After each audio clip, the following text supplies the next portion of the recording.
ओम नमो नारायण।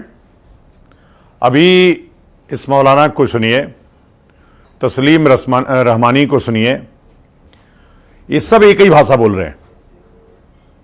एक नुपुर शर्मा ने सही बात क्या कह दी, ये सब बिल से निकल करके कानपुर में आपने देखा पत्थर फेंकने लगे। अभी यह बूंदी की घटना है जो ये टोपी वाला मौलाना बोल रहा है कि उंगली काट लेंगे, हाथ काट लेंगे, कलाई काट लेंगे, आंखें निकाल लेंगे, लेकिन गहलोत पे कोई असर नहीं है। ये वही गहलोत है जिसने धर्म संसद में जब बात आत्मरक्षा की गई तो सबसे पहला ट्वीट इसी का आया था। शर्म आनी चाहिए कि तुम धर्म के नाम पर इस प्रकार से राजनीति करते हो। हमारी बेटी के लिए लगातार असंसदीय शब्दों का प्रयोग ये मौलाना कर रहे हैं और तुम कार्रवाई नहीं कर रहे हो। और शर्म तो बीजेपी को भी आनी चाहिए। उनकी प्रवक्ता को जिस प्रकार से अभद्र भाषाओं का प्रयोग पूरे देश भर में किया जा रहा है, वो केवल प्रवक्ता नहीं है, वो हिंदुओं की बेटी है, हम सब की बहन है। यदि उसके ऊपर कुछ हुआ तो मौलाना तेरी कलाई और तेरी गर्दन दोनों अलग होगी। इसलिए मैं कह रहा हूं कि अगर हम बेटी की रक्षा, अपनी बहन की रक्षा नहीं कर सकते तो हमसे बड़ा कोई नपुंसक नहीं है।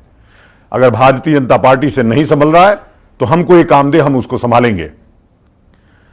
बात यह है कि आए दिन इनके रसूल की गुस्ताखी होती है और गुस्ताखी रसूल की एक ही सजा, सरतन से जुदा। किसका सरतन से जुदा करोगे? दुनिया तुम्हारे खिलाफ खड़ी होने जा रही है।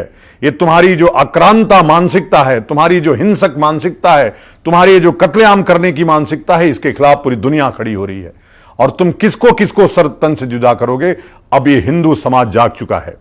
और जब जब हिंदू समाज जगा है, हमने सिकंदर को परास्त किया, हमने पूरे मोहम्मद गोरी को परास्त किया, गजनी को परास्त किया। तुम किसकी बात करते हो? तुम कह रहे थे कि हम उंगली काट लेते हैं, हम क्या क्या करते हैं। तो शुरू हो गया है अब तो धर्मयुद्ध। और ये धर्मयुद्ध धर्म की स्थापना और इस्लाम मुक्त भारत और इस्लाम मुक्त दुनिया से ही खत्म होगा। मैं जानता हूं, हो सकता है इस बात को भी तुम हेट स्पीच में डाल दो, लेकिन उससे कोई फर्क नहीं पड़ता। फर्क इसलिए नहीं पड़ता कि धर्म की रक्षा के लिए कृष्ण को भी आगे आना पड़ा था, द्रौपदी की रक्षा के लिए कृष्ण को भी आना पड़ा था, तो नुपुर शर्मा की रक्षा के लिए 125 करोड़ हिंदुओं को आगे आना चाहिए। इसको भारतीय जनता पार्टी के भरोसे, आरएसएस के भरोसे या किसी के भरोसे नहीं छोड़ना चाहिए। मैं फिर से कह रहा हूं, मौलानाओं, सावधान होकर कि मेरी बहन, मेरी बेटी के लिए कोई शब्दों का प्रयोग करना। उसने कोई गलत बात नहीं की है, उसने सच्चाई बहुत ही बहादुरी से की है। और समस्त नारी जाति को, कम से कम समस्त युवाओं को और समस्त हिंदुओं को नुपुर शर्मा के साथ आज खड़े होने का समय है। नहीं तो देखिए, एक आवाज में शुक्रवार के दिन पूरे देश में जलाने का प्रयास किया गया।